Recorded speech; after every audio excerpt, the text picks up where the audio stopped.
गोदावरी आणि आसना नदीच्या पुराचा नांदेडकरांना फटका बसलेला आहे। नांदेड शहरातील एकूण 46 नागरिकांना पुराच्या पाण्यातून रेस्क्यू करावे लागले। आसना नदीचं पाणी हायटेक सिटीत शिरल्यानं महापालिकेच्या अग्निशमन दलाच्या जवानांनी ऑपरेशन रेस्क्यू राबवलं आणि हायटेक सिटीमधील 25 जणांना मध्यरात्री रेस्क्यू करण्यात आलं। दृश्य आपण पाहतोय, शहरातील 304 नागरिकांना एकूण अशाच पद्धतीने स्थलांतरित करण्यात आलंय। तर महापालिकेने नांदेड शहरात 15 निवारा केंद्र यांच्यासाठी सुरू केली आहेत।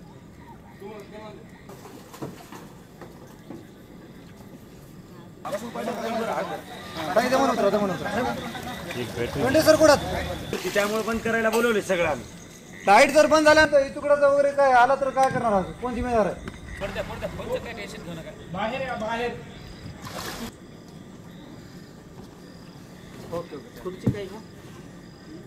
भिवू नको, बियाचं काही काम नाही।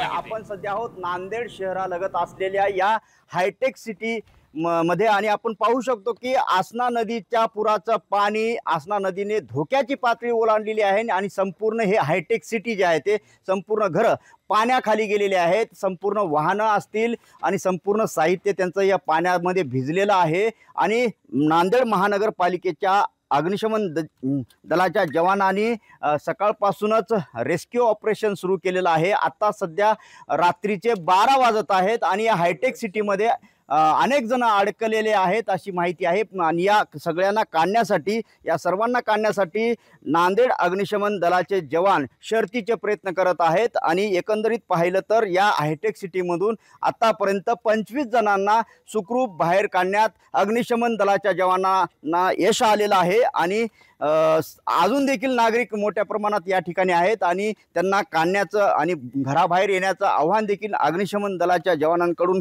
करण्यात येत आहे। आपल्यासोबत अग्निशमन दलाचे अधिकारी आहेत, त्यांच्याशी देखील आपण बातचीत करूयात। काय सांगाल, केव्हापासून हे लोक अडकले आणि काय माहिती आहे? आम्हाला इथली माहिती 9:30 वाजता आली। 9:30 वाजता आमचा कॉल आल्यानंतर आम्ही बोटीसह इथं हजर झालो। इथं हजर झाल्यानंतर इथल्या 25 लोकांना आतापर्यंत स्थलांतरित केलं। राहिलेल्या लोकांना सुद्धा आम्ही हे करत आहोत, मेगाफोनवरून सूचना देत आहोत, बाबा तुम्ही योग्य ठिकाणी चला, तुम्हाला निवारा केंद्रामध्ये आम्ही सुरक्षित ठिकाणी नेऊन सोडू। पण तो काही हट्टी नागरिक आहेत ते यायला तयार नाहीत। त्यांना आम्ही हे पण सांगितलं वारंवार की बाबा इथं आता isakal.com आहे देशातील नंबर 1 ची मराठी न्यूज वेबसाईट। प्रत्येक अपडेटसाठी isakal.com ला नक्की भेट द्या।